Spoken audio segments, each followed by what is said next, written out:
this new tutorial on platforming. I haven't made any tutorials in a while, and that's because I've been looking for a new screen recorder. Just got this new one because the old one, my trial ran out, but this one's free, so I'll be using this from now on. Hopefully it's just as good as the last one. So this is a platforming tutorial series. So first thing you want to do, I'm going to insert an active object, and first thing I'm going to show you how to do is obviously make that object move. So let me zoom in here, and if you go to the properties bar after clicking on your object and click on the blue movement, guy here, and click under movement type, you want to click platform. So now we have some properties here. You have speed, acceleration, deceleration, jump gravity, jump strength, and jump control. You can choose your initial direction. I'll just keep it right to keep it simple. Choose the player you want to do. So if you have more than one player in the game, you could insert like 3 players, make one, two, and 1, 3. Make sure you do that because otherwise you'll get a glitch where well, it's not really a glitch, it's just what you did. If you insert 3 objects and because their default is all player 1, and you try to control each of them, even if you change the default controls of the 3 players, it'll still all move together because they're all set to player 1 controls. So let's change the speed. I want them to be a little bit faster than that. For acceleration, deceleration, here's a tip. If you want to make the game harder, just lower the acceleration or deceleration, and if you want to make it easier, just make it higher, because it's a lot harder to avoid stuff and stuff like that when you can't slow down as easily. Next thing is jump. So we have jump gravity, jump strength, and jump control. Jump gravity, it changes obviously the gravity. The strength changes how his strength of jumping. So if you lower the gravity, lowering the gravity makes him jump higher, and making the strength higher makes him jump higher as well. So I'm just going to lower the gravity a little bit, and then I'm going to make the strength higher.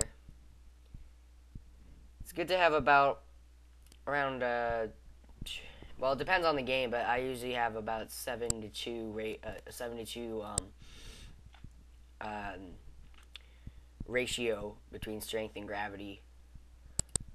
Control, you can have no jump, up plus left and right arrow, button 1 or button 2. I'm going to keep it at button 1. And to change the controls of your game, click on application, then go back down to the properties bar here, and go to this runtime options here, and go down to players and default controls and edit. Now over here we have a little dialog box, and you've got control of each player. You got joystick 1, joystick 2, joystick 3, and joystick 4, and then the keyboard. I only have a keyboard, so I'm just going to change the keyboard controls. Now you have a new dialog box, and you can change the keyboard setup. In platforming games, up would be climbing, and because we set button 1 to be jump, button 1 is jump, so I'm going to change button 1 from shift to up arrow because I don't like using shift. And then I'm going to change the climbing to shift, because you can do whatever you want, but I just would rather have it that way. A lot of people use Z, X, and C for their different controls, and sometimes spacebar and enter and stuff. You can do whatever you want, it's your game. So I'm going to save that. Now we have our player, but if we press F7 to test it, zoom out here, you'll see the player is gone. That's because he fell out of the screen. That's because we haven't set any conditions to collide with anything yet. So let's do that. Go to conditions, and we're going to do a new condition. And under the player, right click on him. Not collision, actually. Position. For now we're doing position, and we do test position of active. And now you click all of these 4 inner arrows, except for this big one. And now the condition is if the player leaves the play area. So now we make it, if the player leaves the play area, movement stop. So now if we press F7, if you look, He collides with the ground, and he collides with the wall. He can jump and everything. So now,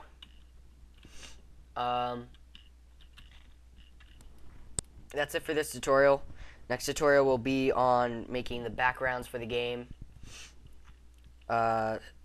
Like adding stuff for platforms for him to jump on and stuff like that. So I'll see you in the next part of my platform tutorial series.